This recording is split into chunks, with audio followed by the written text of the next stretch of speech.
Okay, good morning, my dear students, and welcome back to my YouTube channel IITian Care by अभिषेक जैन। ठीक है, तो अभी तक हम लोग कुछ स्पेशल टाइप्स ऑफ मैट्रिसेस पढ़ चुके थे, या फिर मैं बोल सकता हूँ special types of square matrices. उसके अंदर हम लोग idempotent, nilpotent, involutory and periodic matrices पढ़ चुके थे। ठीक है, उनकी मैंने डिफरेंट कंडीशंस आपको बताई थी। उसके बाद मैंने आपको एक टॉपिक और पढ़ाया था, कौन सा? Transpose of a matrix. ठीक है, तो उसी ट्रांसपोज के अंदर हम आगे बढ़ते हैं। उसमें ही एक मैट्रिक्स को हमको जानना था, सिमेट्रिक एंड स्क्यू सिमेट्रिक। तो symmetric and skew symmetric matrix को जानने के पहले हमको उस ट्रांसपोज वाले कंसेप्ट को जानना था, इसलिए मैंने आपको वो बताया था। ठीक है, तो अभी हम next fifth type of matrix लेते हैं उसी क्रम में, that is called symmetric and skew symmetric matrices. अब symmetric and skew symmetric matrix जो होती हैं उसमें कैसे बोलूँगा मैं, ए भी अपनी उसी की टाइप से, किसकी टाइप से? स्क्वायर मैट्रिक्स की, क्योंकि special type of square matrix की, क्योंकि इसमें भी ये कहानी कॉमन रहती है कि जो मैट्रिक्स ए है ना उसको सिमेट्रिक होना चाहिए, मतलब उसको स्क्वायर होना चाहिए। तो मैं इसको कैसे डिफाइन करूँगा? Square matrix, square matrix, square matrix A equals to Aij is called symmetric matrix if A transpose equals to A, मतलब वो मैट्रिक्स जिसका ट्रांसपोज उसी के मैट्रिक्स के इक्वल आ जाए, तो ऐसी मैट्रिक्स को हम क्या बोलेंगे? Symmetric matrix. इसके अंदर एक कंडीशन हो रहा है कि उस कंडीशन को डिस्कस करते हैं हम। तो उसको हम और कैसे लिख सकते हैं आपको बताते हैं। पहले अपन इसका एग्जाम्पल डिस्कस कर लेते हैं। मैंने बोला एग्जाम्पल, मैंने बोला लेट्स से मैं एक मैट्रिक्स लेता हूँ ए मैट्रिक्स लिया मैंने, AHG, इसके बाद HBFFC, मैंने एक एग्जाम्पल लिया। अभी मैं इस मैट्रिक्स का ए ट्रांसपोज निकालने जा रहा हूँ। तो ये ट्रांसपोज क्या होगा कि मुझे इस रो को कॉलम में चेंज करना है, तो क्या हो जाएगा? AHG। देखो इस वाली रो को फर्स्ट कॉलम में, देन HBF को HBF, नेक्स्ट GFC। ठीक है बच्चों, तो अब ऑब्जर्व करेंगे आप, क्या ऑब्जर्व करेंगे कि सर मैंने ऐसा करने से मुझे क्या हुआ? ये तो देखो ए ट्रांसपोज एंड ए दोनों ही इक्वल आ गया। देखो मैट्रिक्स तो सेम आ गई कि नहीं? अच्छा, अब मैट्रिक्स तो सेम आ गई, बट एक चीज़ का चेंज हुआ है। क्या चेंज हुआ है कि ए तो अभी भी वही ए रहा जब मैंने चेंज किया, ए बी तो वही भी रहा, और ये सी यही रहा, बट चेंज क्या क्या हुआ है?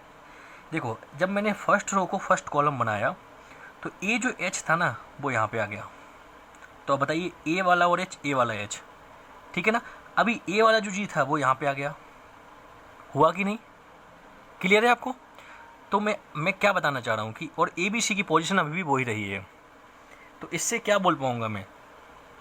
यदि ए ट्रांसपोज ए के इक्वल है, तो मैंने आपको बताया था कि ए दोनों वैल्यू इक्वल आ रही हैं कि नहीं? H and this G and G equal आ रहे हैं, और एफ इक्वल आ रहे हैं। तो एच और एच एक दोनों के क्या होते थे? Conjugate elements. क्लियर है? बताया था मैंने एक टॉपिक, कॉन्जुगेट एलिमेंट्स। तो यहाँ पे इसी को मैं आगे क्या लिखता हूँ? AIJ equals to AJI।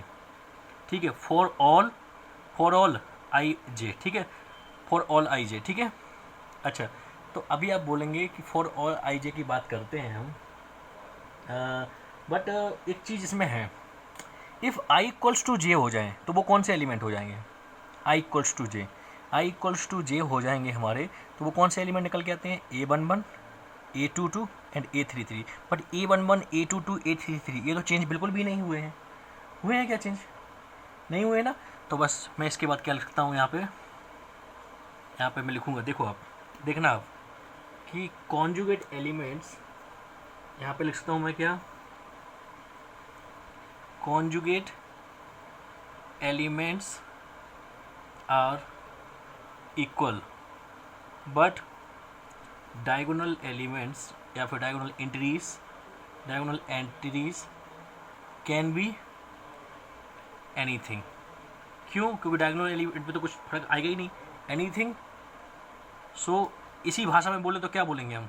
Employees if I equals to j, then AII equals to AII। हो जाएगा कि नहीं? दोनों इक्वल हो गए। Which is always true, which is always true. देखो क्यों, मैं यदि यहाँ पे i equals to j put कर दूँ तो ये क्या हो जाएगा, ए आई आई। यहाँ पे पुट कर दूँ तो ये कितना हो जाएगा, अब ए आई आई ये दोनों के हमेशा इक्वल होंगे, इसलिए विच is always true.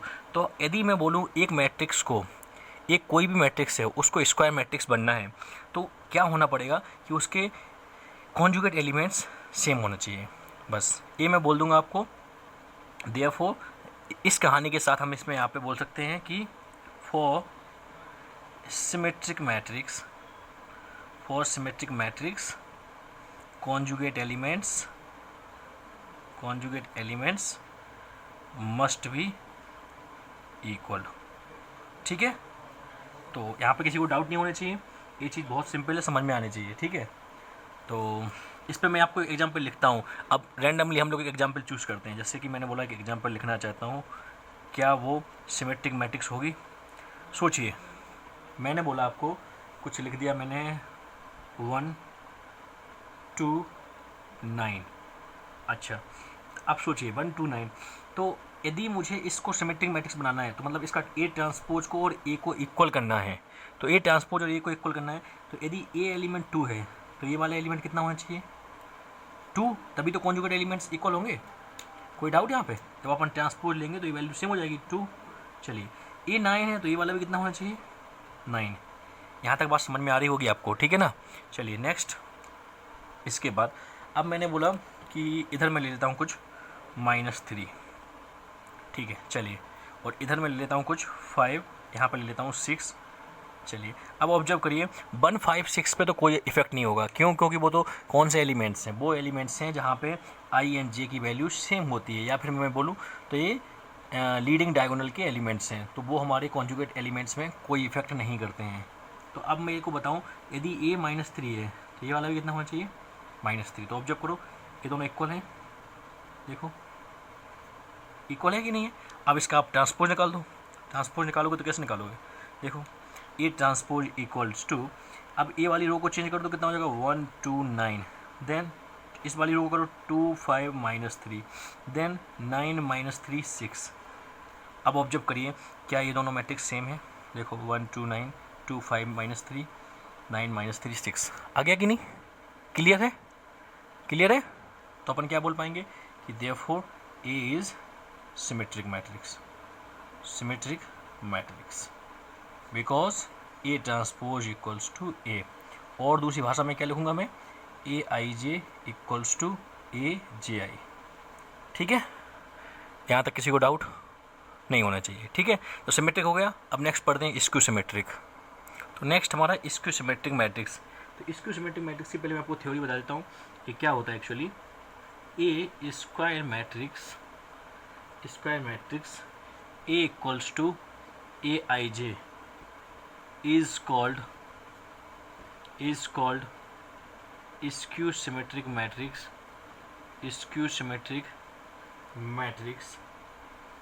if aij, जो उसके aij हैं एलिमेंट्स हैं, वो उसके कॉन्जुगेट एलिमेंट के माइनस टाइम्स आ जाएं फॉर ऑल i, j।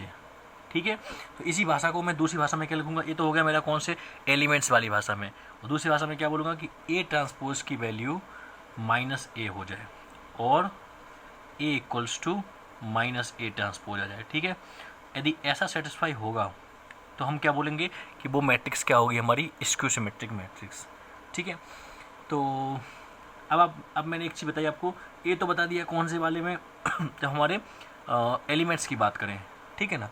तो अब ऑब्जर्व करेंगे, आप बोलेंगे कि सर एक मैट्रिक्स के लिए ऐसे कुछ एलिमेंट्स भी होते हैं जहाँ पे i इक्वल्स टू जे होता है, वो कौन कौन से एलिमेंट होते हैं। यदि 3 क्रॉस 3 की बात करूँ तो A11 A22 A33 होता है कि नहीं, यहाँ पे पुट करिए तो कितना हो जाएगा, AII इक्वल्स टू -AII, ये कितना हो जाएगा, इसको इधर ले जाओ, 2 times of AII equals to 0, तो फाइनली AII इक्वल्स टू 0 होना चाहिए। मतलब अब मैं i की वैल्यू 1 पुट करूँ तो A11 की वैल्यू कितनी होनी चाहिए, 0, A22 की वैल्यू कितनी होनी चाहिए, 0, A33 की वैल्यू कितनी होनी चाहिए, 0। मतलब क्या हुआ, यहाँ आ जाओ, इसको हम कैसे लिखेंगे थ्योरेटिकली हम लिखेंगे कि for skew symmetric matrix, for skew symmetric matrix, for skew symmetric matrix diagonal elements are, ये कौन से एलिमेंट होते हैं ए आई वाले डायगोनल एलिमेंट्स? तो for skew symmetric matrix diagonal elements are only 0, must है ये कंडीशन, ठीक है, ठीक है। तो नॉन डायगोनल एलिमेंट्स क्या होने चाहिए? एक दूसरे के माइनस टाइम्स में होने चाहिए, A I is equals to minus times of minus A I, ठीक है। और जो डायगोनल एलिमेंट्स होंगे वो उनकी वैल्यू क्या होनी चाहिए? 0। तो फिर आप बोलेंगे सर एक एग्जाम्पल बताइए, तो एग्जाम्पल कैसे लेंगे हम इसको? एग्जाम्पल लेना चाहें तो हम ऐसे ले सकते हैं कुछ, लेट्स से पहले तो डायगोनल एलिमेंट्स को बना दो 0 0 0। नेक्स्ट अब ए 3 एलिमेंट लिखो, मैं लिख दिया ए बी सी। तो यदि ए है तो इसका, यदि ये इस एलिमेंट का नाम क्या होता है हमारा? A12 first row second column. और ए एलिमेंट का नाम क्या होता है हमारा? A first row third column. इस एलिमेंट का नाम क्या होता है? Second row third column. तो इसका A12 का कॉन्जुगेट क्या होता है? A21। तो A21 की वैल्यू माइनस टाइम्स होना चाहिए, तो यहाँ पे क्या होना चाहिए? माइनस ए। क्लियर है बच्चों? तो ए क्या हो गया मेरा? ओ सॉरी दिस इज, हाँ सही है ना, ए बी क्या है हमारा? A13 first row third column. तो इसका कॉन्जुगेट क्या होता है हमारा? A31। तो 31 क्या होना चाहिए मेरा? माइनस टाइम्स होना चाहिए। तो थर्ड रो का और फर्स्ट का, तो ये कितना हो गया मेरा? Minus B and this will be the minus C. Clear है? अब चेक कर लो, अब चेक कर लो आप इसका। मान लो मैंने ए ले लिया, तो इसका ए ट्रांसपोज कितना आएगा? ए ट्रांसपोज आएगा 0 A B minus A 0 C then minus B minus C 0। अब देखो क्या ये मैट्रिक्स इक्वल है क्या? नहीं है। क्यों? क्योंकि ये ए यहाँ पे है, ये माइनस ए है, ये बी है तो ये माइनस बी है, ये माइनस ए है तो ये ए है, नहीं है। तो मैं इसमें से माइनस बाहर निकाल सकता हूँ, मतलब -1 बाहर निकालूंगा तो ये कितना हो जाएगा? 0 ए बी। ये तो माइनस बाहर निकल जाएगा बट यहाँ पे माइनस चढ़ जाएगा, तो minus A 0 C minus B minus C 0। अब आप ऑब्जर्व करेंगे, क्या ऑब्जर्व करेंगे आप? ये सर ए वाली जो मैट्रिक्स है ना वो इसी के इक्वल आ गई, आगे की नहीं? तो आप क्या बोलोगे? माइनस ए। तो फाइनली ए ट्रांसपोज की वैल्यू ए के इक्वल होनी चाहिए। क्लियर है? तो this is all about skew symmetric matrices. ठीक है, चलिए तो फिर आगे बढ़ते हैं हम। चलिए कुछ एग्जाम्पल और देखते हैं स्क्यू सिमेट्रिक के। जैसे कि मैंने बोला एक एग्जाम्पल और, पहली चीज़ तो स्क्यू सिमेट्रिक के लिए क्या होना चाहिए? उसके डायगोनल एलिमेंट 0 0, मतलब 0 0। ये 2 क्रॉस 2 के बना रहा हूँ मैं, ठीक है। अब ऑब्जर्व करिए, यदि मैंने ये 2 ले लिया तो मैंने क्या बताया था आपको? ए एलिमेंट कौन सा हुआ? A first row second column A12। तो इसी का कॉन्जुगेट क्या होगा? कॉन्जुगेट इसका क्या होगा? A21। तो वो किसका होना चाहिए? माइनस के साथ होना चाहिए। तो फाइनली ए वाला एलिमेंट कितना होना चाहिए? -2। बताइए क्या स्क्यू सिमेट्रिक है? ऐसे स्क्यू सिमेट्रिक है। कोई डाउट? क्लियर? यदि आपको 3 क्रॉस 3 की लिखनी पड़े तो कैसे लिखोगे आप? देखो 0 0 0, ये 3 एलिमेंट्स तो आपको 0 0 बनाने हैं। नेक्स्ट ए, यदि मैंने बोला ए है, ए मेरा बी है, ए सी है, तो इसका कॉन्जुगेट यहाँ वाला तो ये कितना होना चाहिए? माइनस ए वाला बी तो माइनस बी और ये वाला माइनस सी। स्क्यू सिमेट्रिक है? स्क्यू सिमेट्रिक है? एस है स्क्यू सिमेट्रिक। ठीक है, नेक्स्ट एक और एग्जांपल लेते हैं जल्दी, 4 क्रॉस 4 का, जल्दी समझने के लिए। तो डायगोनल एलिमेंट्स को 0 0 0 बना दो पहले तो। नेक्स्ट अब ऑब्जर्व करिए आप कि ए मैंने बोला कुछ ए बी सी ले लिया, डी ई ले लिया और ये एफ ले लिया। ठीक है, चलिए ऑब्जर्व करना। तो ए मेरा कौन सा एलिमेंट है? First row second column A12। तो A12 है तो इसका कॉन्जुगेट क्या होगा? A21। A21 मतलब second row first column, second row first column क्या होना चाहिए? माइनस के साथ। ठीक है, नेक्स्ट ओके। ए वाला एलिमेंट मेरा है A13 मतलब फर्स्ट रो थर्ड कॉलम। ठीक है, तो मेरा 3 1 वाला 3 1 मतलब कौन सा हो गया? Third row and first column, तो थर्ड रो का फर्स्ट कॉलम, तो ये माइनस बी हो गया। नेक्स्ट ए हो गया मेरा A14 first row fourth column, तो इसका 4 1 कितना हो जाएगा? ए वाला माइनस सी। कोई डाउट यहाँ पे? नहीं होना चाहिए। ठीक है, चलिए नेक्स्ट। तो अब ए वाला एलिमेंट कौन सा हुआ? सेकंड रो और फोर्थ, तो 4 2 वाला कौन सा हो जाए? तो अब इसका कॉन्जुगेट क्या होगा? A42 मतलब fourth row and second column, this is minus A आ जाएगा। ठीक है, चलिए नेक्स्ट। ए एलिमेंट कौन सा हुआ मेरा, थर्ड रो फोर्थ कॉलम, तो इसका क्या हो जाएगा, fourth row and third column, तो ये माइनस एफ हो गया और ए वाला माइनस डी हो गया इस दोनों का। ठीक है, तो अब ए वाली मैट्रिक्स क्या हो गई, 4x4 की, इसके लिए क्या है, ए ट्रांसपोज की वैल्यू माइनस ए के इक्वल आएगी, तो ये क्या हो गई, 4x4 की कौन सी मैट्रिक्स हो गई बताओ, ये कौन सी मैट्रिक्स हो गई, this is 4x4 matrix, skew symmetric matrix. कोई डाउट यहाँ पे, तो पहचानना आपको जान गए होंगे आप, कंडीशन से याद रखेंगे आपको अपने आप समझ में आ जाएगा चीज़ें। ठीक है, नेक्स्ट।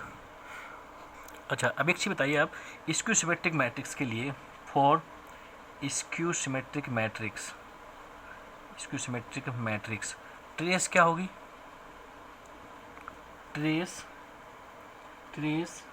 विल ऑलवेज बी, कितना होगा बताइए आप मेरे को, 0। कैसे बताया मैंने, क्योंकि प्रिंसिपल डायगोनल एलिमेंट्स के एलिमेंट्स का सम होता है ट्रेस, तो ये सब का सम कितना हो जाएगा, 0। समझ रहे होंगे मेरी बात, क्लियर है। तो ट्रेस क्या हो जाएगी उसकी, ऑलवेज बी 0, ये चीज़ याद रखेंगे आप। तो अब इसके बारे में कुछ प्रॉपर्टीज़ पढ़ लेते हैं हम, properties of symmetric and skew symmetric matrices, skew symmetric matrices. ठीक है, तो 1 बाय 1 सारी प्रॉपर्टीज़ पढ़ेंगे हम, उनके बारे में डिटेल में पढ़ेंगे हम। ठीक है, तो आप लोग जल्दी से ध्यान से देखिए। तो फर्स्ट प्रॉपर्टी देखते हैं जल्दी से, फर्स्ट बेसिक प्रॉपर्टी नहीं, इसको बेसिक रिक्वायरमेंट बोल सकते हो। कैसे, क्या बोलेंगे हम, for symmetric matrix and for skew symmetric matrix, matrix need to be, कौन सी मैट्रिक्स होना चाहिए, स्क्वायर मैट्रिक्स, ये तो मस्ट है, ये कंडीशन क्या होगी, मस्ट कंडीशन है। ठीक है, कोई डाउट यहाँ पे।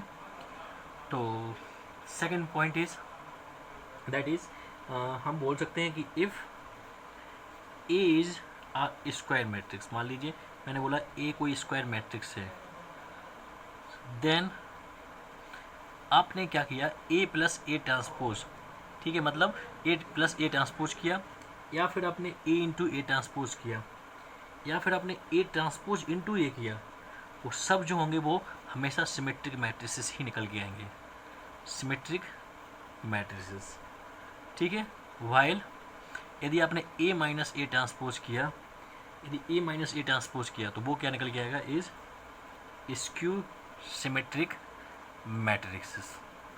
ठीक है, कोई डाउट, क्लियर है ये चीज़, क्योंकि क्योंकि क्योंकि आपको पता है ए ट्रांसपोज इक्वल्स टू ए किसके लिए होता है, फॉर सिमेट्रिक मैट्रिक्स के लिए, और A transpose equals to minus A होता है फॉर स्क्यू सिमेट्रिक मैट्रिसेस।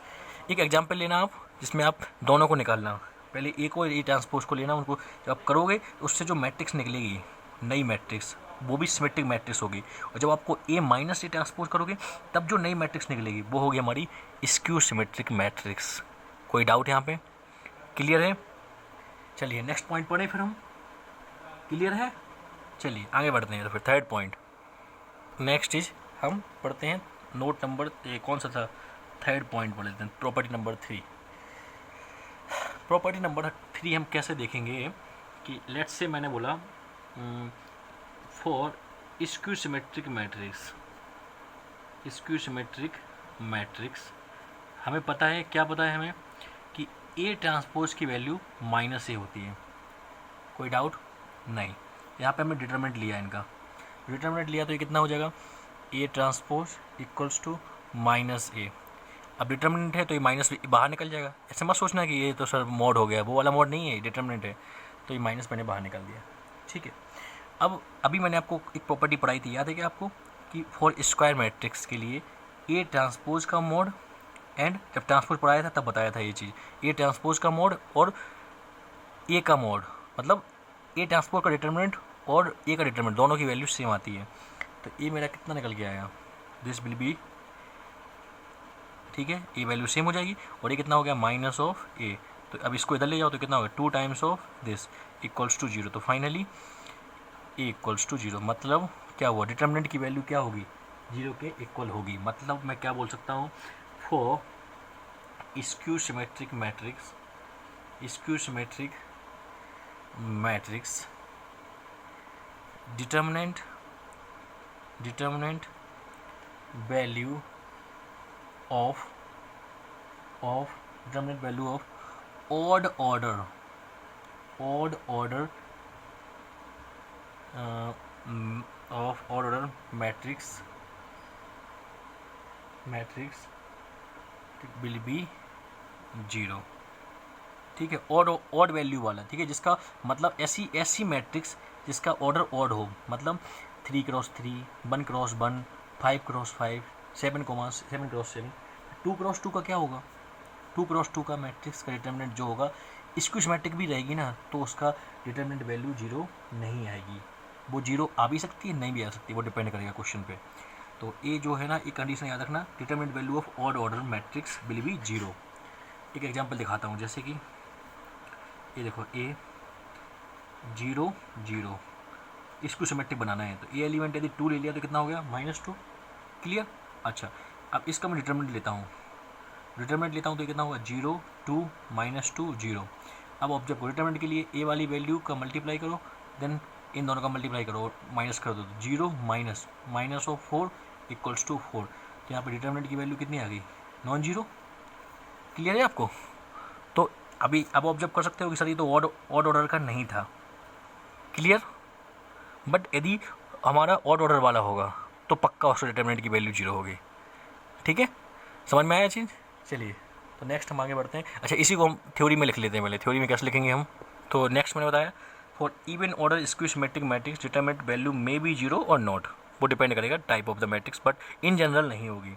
ठीक है ना, कोई डाउट यहाँ पे। नेक्स्ट प्रॉपर्टी नंबर 4 पढ़ते हैं। प्रॉपर्टी नंबर 4, P4 डाल देना इसको। चलिए, तो नेक्स्ट पढ़ते हैं P4। अच्छा, P4 जो मैं है, वो जो मैंने पहली प्रॉपर्टी लिखाई थी ना, उसी को थोड़ा एक्सप्लेन कर लेते हैं, डिटेल में देख लेते हैं, क्योंकि वो कभी ज़रूरत पड़ेगी आपको। If A is square matrix of order n, then, तो मैंने पहली में क्या बताया था आपको कि उसका A प्लस A ट्रांसपोज जो होगा वो भी एक सिमेट्रिक मैट्रिक्स निकल के आएगा। A plus A transpose will be symmetric matrix. कैसे निकलेगा, प्रूफ देख लेते हैं जल्दी से। प्रूफ मैंने बोला लेट कोई B मान लिया मैंने A प्लस A ट्रांसपोज। अब यदि मुझे A प्लस A ट्रांसपोज वाली मैट्रिक्स को सिमेट्रिक बनाना है तो B को और B उसके B ट्रांसपोज को दोनों को इक्वल करना पड़ेगा। इसका B ट्रांसपोज ले लो तो कितना हो जाएगा, A plus A transpose equals to transpose. अच्छा, ट्रांसपोज, तो ये कितना निकल के आएगा। अब मैंने आपको एक प्रॉपर्टी पढ़ाई थी, A प्लस B का ट्रांसपोज क्या होता है, वो सीधा सीधा चला जाता है, A ट्रांसपोज प्लस, अब ये क्या हो, A ट्रांसपोज का ट्रांसपोज, तो A transpose plus A transpose A। अब ये तो वही आ गया जो दिया था B, तो मतलब क्या होगा, B ट्रांसपोज की वैल्यू B के इक्वल आ गई। तो आप क्या बोलोगे कि ये जो हो गया वो सिमेट्रिक मैट्रिक्स होगी। कोई डाउट यहाँ पे। नेक्स्ट, सिमिलरली यदि मैंने बोला A माइनस A ट्रांसपोज की बात करूँ तो वो क्या होगा, विल बी, जो पढ़ाया था आपको, स्क्यू सिमेट्रिक मैट्रिक्स। ठीक है, वो कैसे होगा, लेट B को मैंने मान लिया A माइनस A ट्रांसपोज। ठीक है, अब इसका B ट्रांसपोज ले लो, तो B ट्रांसपोज लोगे तो कितना होगा, A माइनस A ट्रांसपोज का ट्रांसपोज। तो कितना हो गया, A transpose minus A transpose का ट्रांसपोज, तो कितना आ गया, A ट्रांसपोज माइनस A। अब A माइनस A ट्रांसपोज और A ट्रांसपोज माइनस A, ये तो दोनों अलग बात होती है, माइनस बाहर निकाल दो, A माइनस A ट्रांसपोज। अब A वाली वैल्यू और A वाली वैल्यू दोनों सेम होते हैं, तो कितना हो गया, माइनस B। तो अपन क्या बोल सकते हैं कि B transpose equals to minus B। तो अभी तो कौन सी कंडीशन किसके लिए होती है, ये वाली कंडीशन, ये तो होती है हमारी स्क्यू सिमेट्रिक मैट्रिक्स के लिए। कोई डाउट, क्लियर है। चलिए नेक्स्ट पढ़ते हैं हम, that is quite important. I can say that is quite important. क्यों, क्योंकि इस पे बहुत सारे क्वेश्चंस पहले आ चुके हैं, इसी के अंदर ही प्रॉपर्टी नंबर 4 की। ये जो मैंने 2 पढ़ा है ना, ये इसकी यहाँ पे ज़रूरत पड़ेगी। तो मैं लिख सकता हूँ A can be written as a sum of symmetric and skew symmetric matrices. ठीक है, यूनिकली, वो अलग होगी, ये अलग होगी। ठीक है, मतलब ये इंपॉर्टेंट लिख सकते हो आप, फिर 2-3 स्टार मार्क लगा लो। मतलब मैंने क्या बोला कि मैं A को लिखना चाहूँ, A कोई मैट्रिक्स है A, उसको मैं कैसे लिखता हूँ, sum of symmetric and skew symmetric. तो सम ऑफ, यदि मैं बोलूँ ए प्लस ए ट्रांसपोज की बात करूँ तो ये तो सिमेट्रिक मैट्रिक्स दे देगा, हाफ जोड़ना पड़ेगा तभी इसका बैलेंस हो पाएगा। Half A minus A transpose, यदि मैंने हाफ नहीं जोड़ा होता तो सोचना ए ट्रांसपोज से ए ट्रांसपोज घट जाता और ये ए कितना हो जाता 2a। क्लियर है, 2a ए के इक्वल थोड़ा ना होता, इसलिए मैंने हाफ हाफ जोड़ दिया तो ये प्रॉपर्टी होल्ड करती है। तो ए को एक मैट्रिक्स मान लिया मैंने एम, तो ये जो एम है ना वो कौन सी मैट्रिक्स हो गई, सिमेट्रिक। और के तो इसके 1/2 तो कितना हो गया, स्केलर है, इससे कोई फर्क तोड़ना पड़ रहा है, ठीक है ना। और ये मैंने एन मान लिया, तो जो एन है ना वो क्या हो जाएगा, स्क्यू सिमेट्रिक। ठीक है, तो याद रखना ये can be written as the sum of symmetric and skew symmetric matrix uniquely. कोई डाउट यहाँ पे? तो नेक्स्ट पढ़ते हैं हम, तो प्रॉपर्टी नंबर 5 देख लेते हैं। If A and B are square matrices of same order, order क्या होना चाहिए, सेम ए एंड बी का। और इफ़ बोथ आर, दोनों ही सिमेट्रिक है, सिमेट्रिक मतलब कि ए और उसके ए ट्रांसपोज दोनों इक्वल होंगे, बी एंड बी ट्रांसपोज दोनों इक्वल होंगे, ठीक है, दोनों सिमेट्रिक है। तो क्या होगा, जब आप ए का बी से मल्टीप्लाई करोगे, ए बी, और बी का ए से करोगे तो बी ए, इन दोनों का सम जो होगा वो सिमेट्रिक निकल के आएगा, और ए बी माइनस बी ए वो निकल के आएगा स्क्यू सिमेट्रिक मैट्रिक्स। ठीक है, तो मैं एक का प्रूफ दिखा देता हूँ, दूसरा आप कर लेना। प्रूफ ऑफ ए, लेट से मैंने बोला लेट, इसी को मान लिया मैंने M equals to A B plus B A. ठीक है, तो आपने इसको एम ट्रांसपोज लेंगे तो एम ट्रांसपोज क्या निकल के आएगा, ए बी प्लस बी ए। ठीक है, ट्रांसपोज। तो अब ये तो ये किस फॉर्म में हो गया, ये सर उस फॉर्म में हो गया कि ए प्लस बी का ट्रांसपोज। तो ए प्लस बी का ट्रांसपोज क्या होता है, ए बी का ए का ट्रांसपोज प्लस बी का ट्रांसपोज, बट यहाँ पे ए की जगह पे ए बी है और बी की जगह पे बी ए है, तो बी ए का ट्रांसपोज। अब मैंने आपको बताया था प्रोडक्ट जो है ना ट्रांसपोज में वो रिवर्सल लॉ फॉलो करता है। रिवर्सल मतलब यदि मैं ए बी का ट्रांसपोज लेना हो तो बी पहले लिखूँगा, B transpose A transpose plus यहाँ पे ए ट्रांसपोज बी ट्रांसपोज। कोई डाउट नहीं होना चाहिए।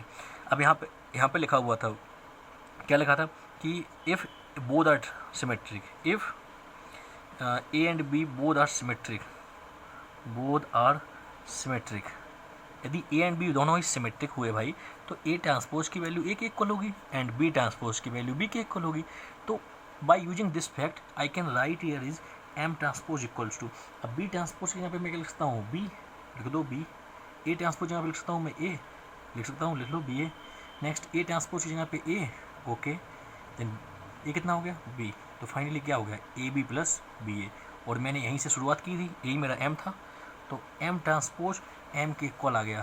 तो how what you can say that, you can say that कि A B plus B A symmetric हो गया।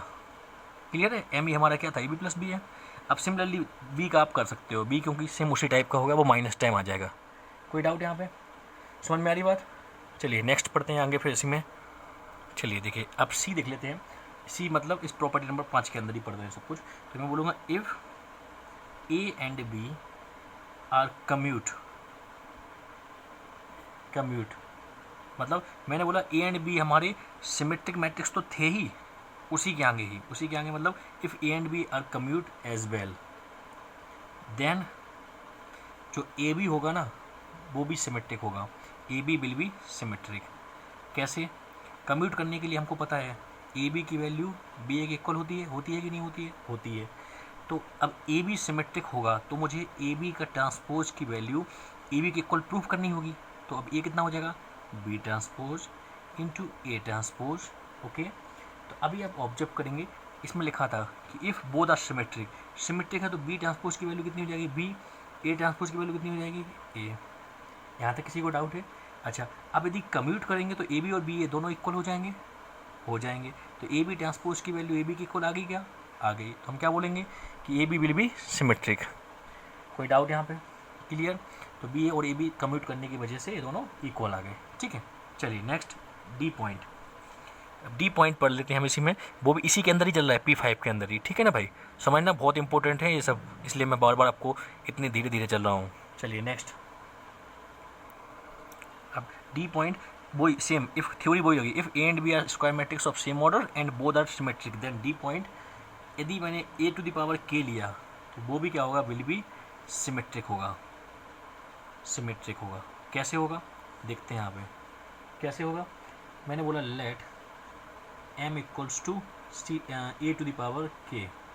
ठीक है, आपको एक प्रॉपर्टी पढ़ाई थी, यदि आपको किसी को ट्रांसपोज याद आ रहा है तो वो आपको दिख जाएगा। यदि एम की वैल्यू मैंने ए टू द पावर के ली है तो एम ट्रांसपोज कितना हो जाएगा, ए टू द पावर के का ट्रांसपोज।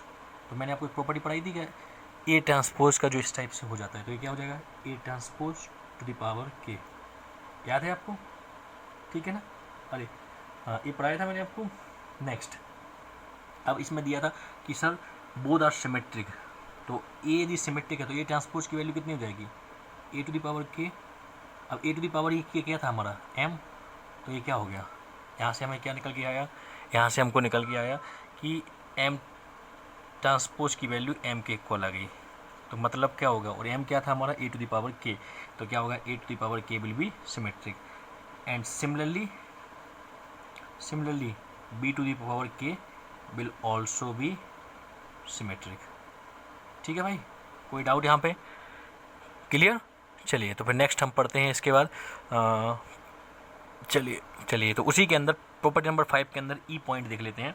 ई पॉइंट क्या बोलेगा, वही थ्योरी वही चल रही है। थ्योरी क्या चल रही है, इफ़ क्या था मैंने बताया था आपको कि A and B are square matrices of same order and both are symmetric, then 5th point C2AA will be symmetric. मतलब C कोई एक मैट्रिक्स है, उसका transpose into A into C will be symmetric. ठीक है, अब जो C है ना, यहाँ तो मैंने यहाँ पर लिखवाया था कि A इज सिमेट्रिक, वो तो कंडीशन पहले लिखी हुई थी हमारी, स्टार्टिंग में लिख दी थी हमने। ठीक है, बट C में बी एनीथिंग, C सिमेट्रिक हो भी सकती है, नहीं भी हो सकती है। ठीक है, तो मैंने इसको प्रूव करने के लिए लिया, लेट इसी को मान लिया मैंने कुछ n इक्वल्स टू CTAC। यदि ये सिमेट्रिक होगा ये प्रोडक्ट, तो n ट्रांसपोज इसका इक्वल होना चाहिए। तो मैंने बोला कर देते हैं, कैसे करेंगे, ट्रांसपोज। अब पढ़ाया था आपको कि प्रोडक्ट जो है ना वो ट्रांसपोज में रिवर्सल लॉ फॉलो करता है। रिवर्सल मतलब यदि C ट्रांसपोज AC लिखा हुआ है तो उल्टा हो जाएगा, C transpose then A transpose then C transpose का ट्रांसपोज C। कोई डाउट यहाँ पे? अभी आपको पता है एक प्रॉपर्टी कि A यदि सिमेट्रिक है तो ये ट्रांसपोज और ए की वैल्यू कितनी हो जाएगी, सेम। तो CAAC ए आ जाएगा। अब सोचिए, यहीं से स्टार्ट किया था हमने, C ट्रांसपोज AC, और समझ गए होंगे ये क्या से, ये तो गिवन में है। ठीक है, तो ये कितना हो जाएगा हमारा, यही हमारा n था, therefore n transpose equals to n। तो प्रूफ समझ में आ गया आपको इसका? क्लियर है? नोट नंबर 5 के अंदर ही चल रहा है ये सब कुछ। अब नोट नंबर 6 देखते हैं। ठीक है, अब ये प्रॉपर्टी नंबर जो 6 है ना, वो थोड़ी सी अच्छी प्रॉपर्टी है, ऐसे लिख सकता हूँ, if A is skew symmetric, if A is skew symmetric then A to the power के will be first symmetric if K is even, second skew symmetric if k is odd। तो मतलब क्या हुआ कि a यदि skew symmetric है तो a to the power k symmetric भी हो सकता है और स्क्यू सिमेट्रिक भी हो सकता है, वो डिपेंड करता है किसकी वैल्यू पे, k की वैल्यू पे है। तो इसको मैं थोड़ा सा डिटेल लिखना चाहूँ तो कैसे लिखूँगा, a to the power k को मैंने डिमॉन्स्ट्रेट किया तो कैसे करूँगा, let m equals to a to the power k। ठीक है भाई, तो इसका ट्रांसपोज लेते हैं। पहले तो ट्रांसपोज लिया तो कितना हो गया, ए के ट्रांसपोज। तो ये प्रॉपर्टी पढ़ाई थी आपको, ये दोनों शिफ्ट हो जाते हैं, ट्रांसपोज के अंदर पढ़ाई थी, इसको याद नहीं है, देख लेना। ठीक है, नेक्स्ट, अब ऑब्जर्व करिए, यदि ये ए स्क्यू सिमेट्रिक है तो ए ट्रांसपोज की वैल्यू किसके इक्वल आएगी, माइनस के साथ इक्वल। क्लियर है? चलिए, अब तो आपको समझ में आ गया होगा। क्या समझ में आ गया? अब इसको बच्चों की तरह सोचिए, -1 लिखा हुआ है, लेट्स से ये लिखा हुआ है -1। अब k की वैल्यू यदि 2 हुई तो ये वैल्यू क्या हो जाएगी, पॉजिटिव। यदि k की वैल्यू 1 हुई तो -1 to the power 1 value is -1, या फिर ऑड हुई कुछ भी। अब आप समझ गए होंगे, तो क्या लिखेंगे आप कि m ट्रांसपोज जो आपने लिया था उसकी value -a to the power k, ये होगा AK if k is even, और यही क्या होगा अपना -a to the power k हैं, और you can say that minus A K, ठीक है, इफ़ के इज़ ऑड।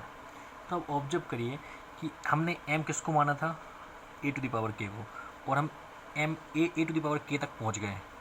तो एम टी यहाँ पे किसके इक्वल आ गया। अब इस केस में हमारा जो एम टी है ना वो एम के इक्वल आ गया। तो ये कौन सा केस था, जब के की वैल्यू इवन थी। ये कौन सा हो गया, सिमेट्रिक मैट्रिक्स। और इस वाले केस में एम टी हमारा किसके इक्वल आ गया, M T equals to minus M. ये कौन सा केस है, जब के की वैल्यू हमारी ऑड है। तो के ऑड है तो ये कौन सा हो गया हमारा, स्क्यू सिमेट्रिक। डिमोन्स्ट्रेट हो गया ये, वो जो पढ़ा है आपको, ठीक है। थोड़ा सा ध्यान दीजिए, टाइम दीजिए, इन पे खुद से करके देखिए, अच्छे से हो जाएगा, ठीक है। फिर भी कोई डाउट है आपको तो आप कमेंट सेक्शन में आप मेरे से पूछ सकते हैं, ठीक है। आगे बढ़ें फिर नेक्स्ट। चलिए, तो if A is a n order square matrix, if A is a n order square matrix and symmetric है, तो सिमेट्रिक होने के लिए क्या होगा, ए ट्रांसपोज की वैल्यू ए के equal, then maximum number of distinct entries in A कितना हो जाएगा। देखो मैंने बोला ए पहले ऐसे कुछ बना के दिखा दिया आपको, तो याद करना सिमेट्रिक है भाई, सिमेट्रिक है तो आपको पता होगा कि A12 A21 के इक्वल होना चाहिए, A13 A31 के इक्वल होना चाहिए। तो ये कितना क्रॉस की है, n क्रॉस n की, ठीक है भाई। चलिए ऑब्जर्व करिए, यदि मैंने इस रो की बात की R1 की, तो R1 में टोटल एलिमेंट्स मैंने बोला कितने हो सकते हैं, इस पहले एलिमेंट्स को भी गिन लिया तो टोटल कितने हो गए n, क्योंकि मुझे यहाँ की ही बात करनी है इन सारे एलिमेंट्स की, क्योंकि इसके बाद के तो ए वाले एलिमेंट तो सब सेम हो जाएंगे। तो यहाँ पे कितने हो जाएंगे n, यहाँ पे कितने होंगे n-1, यहाँ पे n-2, ठीक है, ऐसे होते जाएंगे, क्लियर है। और इनकी मुझे चिंता करने की बात है ही नहीं है। क्यों नहीं है चिंता करने की बात, क्योंकि ए यदि मान लीजिए जो एलिमेंट ए है वही ए वाला होगा कि नहीं। तो मैं क्या बोल सकता हूँ कि total maximum number of distinct element की बात चल रही है। तो डिस्टिंक्ट मतलब अलग अलग, तो अलग अलग कितने हो सकते हैं, कितने हो सकते हैं। यदि मैं फर्स्ट रो की बात करूँ तो n, then n-1, then n-2, ये फर्स्ट रो की वजह से n, सेकंड रो की वजह से n-1, थर्ड रो की वजह से n-2, और plus dot dot dot dot last में जब लास्ट वाले की बात करेंगे तो कितना होगा एक ही। तो ये कितना हो गया 1 + 2 + 3। अब उल्टा पढ़ो इसको, ये क्या लिखा हुआ है 1 + 2 + 3 से लेके क्या लिखा हुआ है n-2 + n-1 + n तक जा रहा है। तो sum of n natural number formula क्या होता है n × n + 1/2, क्लियर है। और तुम क्या लिख सकते हो इसको n² + n/2, ठीक है। तो if A is a n order square matrix and symmetric, then maximum number of distinct entries कितनी होंगी हमारी n² + n/2, ठीक है। नेक्स्ट पढ़ते हैं फिर इसी में ही, ठीक है। नेक्स्ट देखते हैं, यदि मैंने बोला वो सेम कहानी, if A is a n order square matrix but A is skew symmetric हो गया। अब इस बार स्क्यू सिमेट्रिक हो गया तो maximum number of distinct entries कितनी होगी, फॉर्मूला होगा n² - n + 1। कैसे सोचा दिखा देता हूँ आपको, जल्दी से सोचो। ये सारे एलिमेंट्स तो क्या होंगे 0, क्योंकि स्क्यू सिमेट्रिक मैट्रिक्स है 0 0 0 0, ठीक है। बट ए एलिमेंट जो होगा वो इसका कॉन्जुगेट यहाँ पे भी होगा, लेकिन वो माइनस के साथ होगा। तो ए वाला और ए वाला तो अलग अलग हो गए। यदि ए जो एलिमेंट होगा तो वो इसका यहाँ पे भी होगा, बट ए वाला और ए वाला तो अलग अलग हो गए। यदि ये जो होगा वो ये होगा, तो बट ए यदि पॉजिटिव में है तो ये नेगेटिव में होगा। समझ गया मेरी बात, क्लियर। तो यदि मैं बोलूँ तो इसको मैं अपर में बोलता हूँ तो ये लोअर में हो गए, तो ये टोटल कितने हो गए n², क्लियर है। नेक्स्ट माइनस, अब n² हो गया पूरे टोटल कितने n × n के लिए n², बट उसमें से मैंने कौन से माइनस करने हैं ए वाले, ये कौन से हैं n, क्योंकि ये कितना होगा पहली रो में एक एलिमेंट, दूसरे में एक एलिमेंट, तीसरे में n एलिमेंट, एक एलिमेंट, ऐसे टोटल n × n की है। तो n रो में n एलिमेंट हो जाएंगे तो वो माइनस कर दिए, प्लस एक जोड़ना पड़ेगा, कौन सा 1 कौन सा है 1 कौन सा है 0, विच इज़ डिस्टिंक्ट है। 0 तो सभी के लिए सेम रहेगा। और n कितना हो गया बिकॉज ऑफ डायगोनल इंटीरीज। और ए कौन सा हो गया n² total upper and lower सब मिला के, क्लियर है। तो ऐसे हम सोचेंगे तो ये हमारा P7 हो गया। तो इसके साथ हमारा symmetric and skew symmetric matrix complete होता है। तो नेक्स्ट हम स्टार्ट करेंगे ऑर्थोगोनल मैट्रिक्स, ठीक है। चलिए नेक्स्ट पढ़ते हैं हम। अच्छा, ऑर्थोगोनल मैट्रिक्स स्टार्ट करने से पहले मैं आपको वैसे पढ़ा चुका हूँ ये चीज़, पर फिर भी थोड़ा सा रिवीजन के लिए, सिंगुलर और नॉन सिंगुलर मैट्रिक्स। सिंगुलर और नॉन सिंगुलर मैट्रिक्स, पहली चीज़ तो ए भी किसी के टाइप है, किसके, स्क्वायर मैट्रिक्स के टाइप के ही है, क्योंकि ए जो होता है सिंगुलर हम किससे देखते हैं, जब डिटर्मिनेंट की वैल्यू 0 के इक्वल आए तो हम मैट्रिक्स को क्या बोलते हैं, वो मैट्रिक्स हो गई सिंगुलर मैट्रिक्स। और जब डिटर्मिनेंट की वैल्यू 0 के इक्वल नहीं आए तो तब क्या बोलते हैं हम, नॉन सिंगुलर मैट्रिक्स। अब डिटर्मिनेंट किसके लिए डिफाइन होता है, सिर्फ और सिर्फ स्क्वायर मैट्रिक्स के लिए, तो ऑलरेडी हम आपको बता चुके हैं पहले, बट जस्ट बता दिया आपको थोड़ा सा ध्यान रखने के लिए, ठीक है।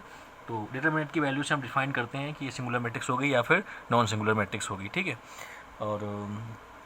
और आप ऐसे भी बोल सकते हो कि यदि एक मैट्रिक्स ए इज़ इन्वर्टिबल, एक बार आएगा इन्वर्टिबल, तो इन्वर्टिबल मतलब उसे समझ में आ रहा होगा कि matrix whose inverse can be found out.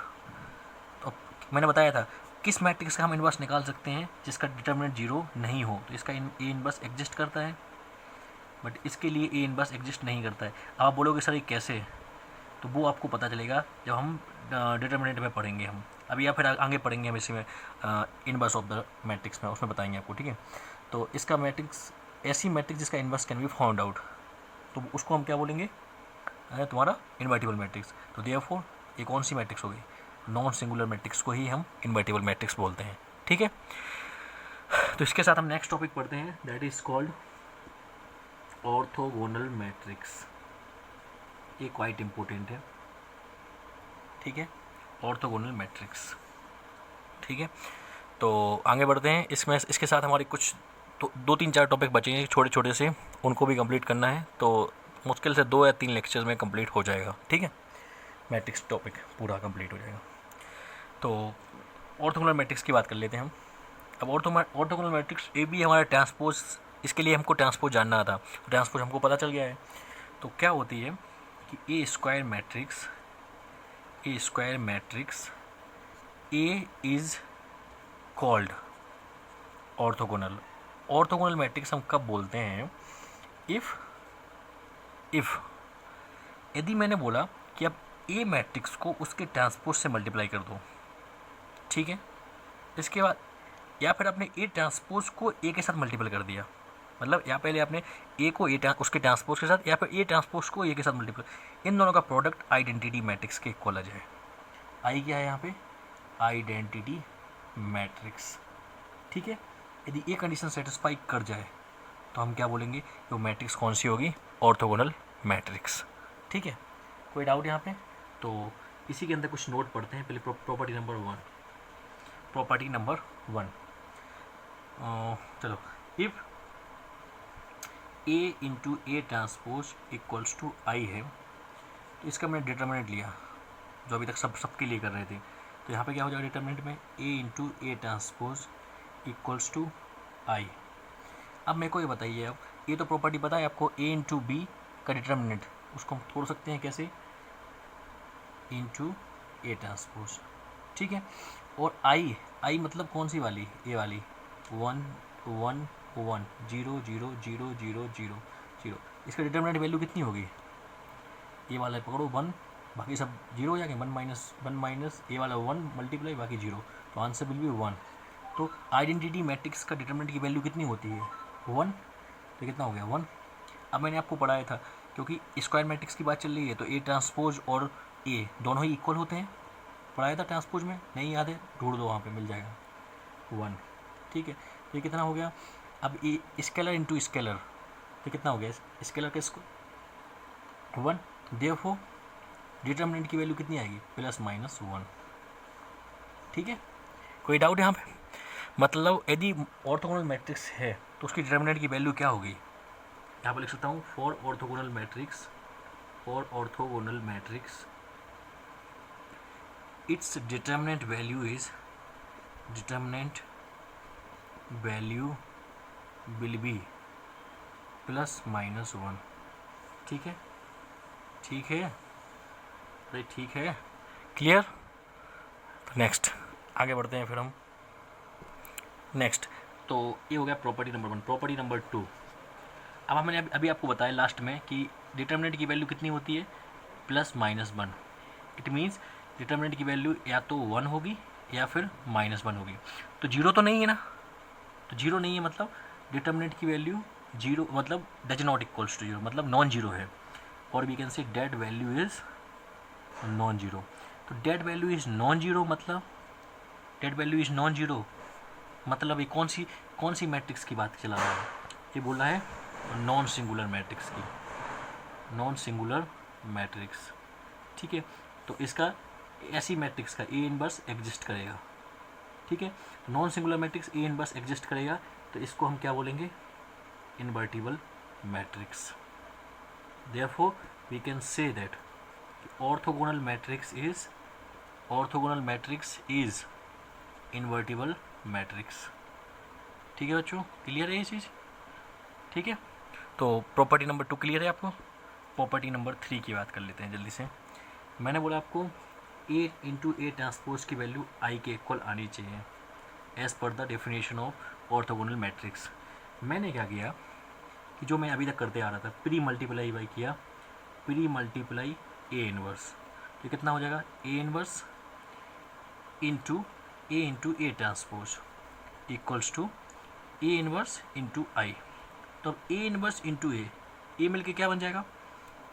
मतलब एक कोई मैट्रिक्स उसका इनवर्स इंटू ए, ये तो आपको मैं ऑलरेडी बता चुका हूँ। ये तो किसका हुआ? Identity matrix. ठीक है ना, इंटू ए ट्रांसपोज। और एक कोई मैट्रिक्स को आइडेंटिटी मैट्रिक्स से मल्टीपल करेंगे तो वो तो वही का वही हो जाता है, बताया था। अब यदि आइडेंटिटी मैट्रिक्स को ए ट्रांसपोज के साथ इक्वल करेंगे मल्टीप्लाई, तो ये तो वही हो जाएगा। तो आपको समझ में आ गया होगा। क्या समझ में आ गया? कि फॉर ऑर्थोगोनल मैट्रिक्स ये सारी प्रॉपर्टीज़ जितनी भी मैं पढ़ा रहा हूँ, चाहे मैंने आपको सिमेट्रिक में पढ़ाई हूँ, चाहे आपको ऑर्थोगोनल में पढ़ा रहा हूँ, सबकी सब ऑप्शंस में आपको कभी ना कभी ज़रूरत पड़ेगी इनकी। ठीक है, तो अच्छे से समझिए। For orthogonal matrix A transpose equals to A inverse.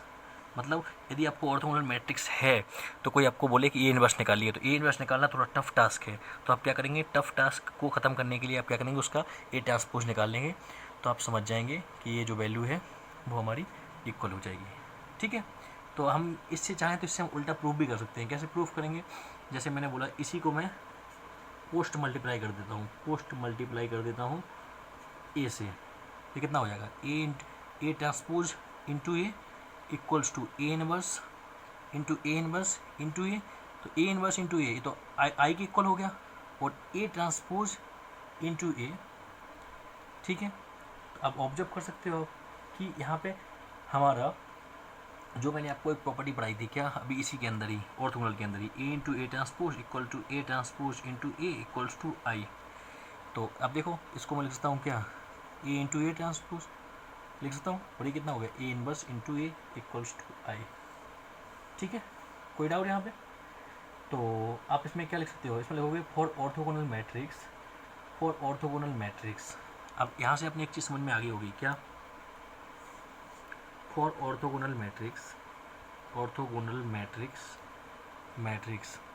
As A into A transpose की वैल्यू आई है, then A transpose into A must be आई।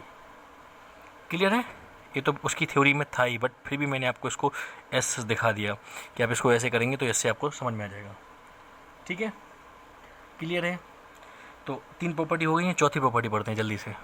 यदि आपको लास्ट प्रॉपर्टी समझ में आई थी कि A into A transpose equals to A transpose into A equals to I होता है, तो इसी प्रॉपर्टी से मैं क्या बोल सकता हूँ? If A is orthogonal matrix then A transpose is also orthogonal. ठीक है, कैसे हुआ? कि यदि मैंने ए हमारी ऑर्थोगोनल मैट्रिक्स है, तो हमको पता है ए इंटू ए ट्रांसपोज और आई के इक्वल होगा। ठीक है, और यदि मेरा ए ट्रांसपोज ऑर्थोगोनल है तो ए ट्रांसपोज इंटू ए आई के इक्वल होगा, और दोनों ही इक्वल होते हैं, इसलिए हमारी प्रॉपर्टी नंबर 4 आपको समझ में आ जानी चाहिए। नेक्स्ट प्रॉपर्टी नंबर 5 की बात करते हैं। जो हमारी आइडेंटिटी मैट्रिक्स होती है ना, आइडेंटिटी मैट्रिक्स, वो हमारी इज़ ऑर्थोगोनल मैट्रिक्स। कैसे होता है देखते हैं जल्दी से। आई क्या होता है हमारा? एक तीन क्रॉस तीन के ले लेते हैं, चलो ठीक है। देखो, 1 0 0 0। अब इसका तुम क्या करो, आई ट्रांसपोज ले लो, आई ट्रांसपोज ले लो, वो कितना आ जाएगा फिर से 1 0 0 0 1 0 0 0 1। अब इन दोनों का मल्टीप्लाई कर दो, मल्टीप्लाई करो, 1 का मल्टीप्लाई 1 से होगा, फिर से 1 आ जाएगा, इस 1 का 1 से होगा, इस 1 का इस 1 से होगा, तो finally I into I transpose वो अगेन आई के इक्वल आ गया। Therefore identity matrix is a orthogonal matrix. Clear है ये चीज़? तो इसके साथ हमारा ये वाला टॉपिक, अच्छा अभी नहीं, अभी दो प्रॉपर्टी हो रहे हैं। Property number 6, if A and B are n square matrix हैं एंड आर ऑर्थोगोनल भी हैं, तो देन उन दोनों का product A B will also be orthogonal ही होगा। ठीक है, मतलब यदि ऑर्थोगोनल है, यदि A and B n square matrix हैं और ऑर्थोगोनल है, ऑर्थोगोनल होंगे तो क्या होगा, A into A transpose equals to A transpose into A I के इक्वल होगा। एंड सेम बी के लिए भी होगा, B into B transpose equals into B transpose into B A I के इक्वल होगा। तो इन दोनों का प्रोडक्ट करोगे जब आप ए बी का करके दिख लेते हैं। प्रूफ कैसे होगा, ए बी, अब ए बी हमने ले लिया, इसका ट्रांसपोज लेते हैं तो कितना हो जाएगा, B transpose into A transpose हो जाएगा। चलिए, तो अब मैंने बोला कुछ लेटर ए बी को मैंने कुछ एम माना था, ये क्या किया मैंने, एम ट्रांसपोज निकाला। ठीक है, चलिए, तो अब एम इंटू एम ट्रांसपोज करते हैं। एम इंटू एम ट्रांसपोज कितना हो जाएगा, A B into B transpose into A transpose. अब B transpose, B into B transpose, ये तो कितना हो गया, आई के इक्वल, ये कितना हो गया, ए आई ए ट्रांसपोज। अब आई तो खत्म हो जाएगा, वो तो सेम हो जाएगा, ए इंटू ए ट्रांसपोज, ये अगेन आई के इक्वल हो गया, तो एम इंटू एम ट्रांसपोज किसके इक्वल हो गया, आई के इक्वल। तो आई के इक्वल आ गया, तो आप बोल सकते हो, क्या बोलोगे आप, कि उसका जो प्रोडक्ट होगा ए बी मैट्रिक्स का, वो भी हमारा ऑर्थोगोनल मैट्रिक्स ही होगा। ठीक है, कोई डाउट यहाँ पे? अब एक प्रॉपर्टी और बचती है, वो थोड़ी सी मतलब लेंदी है, उसको हम नेक्स्ट वीडियो में कवर अप करेंगे, because it will take around 15 minutes and this video is already happened with 53 minutes. ठीक है, so with this today we are concluding our session.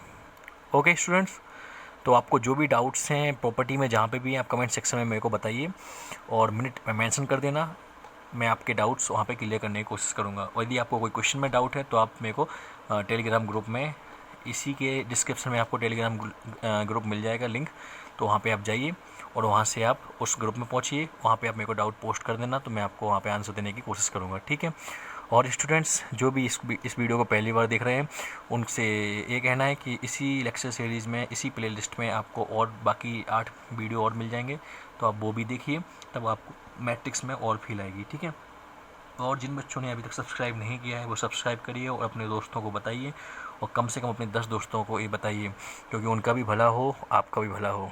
ठीक है स्टूडेंट्स, तो stay safe, stay connected, thank you and we are concluding for today. Okay, thank you so much.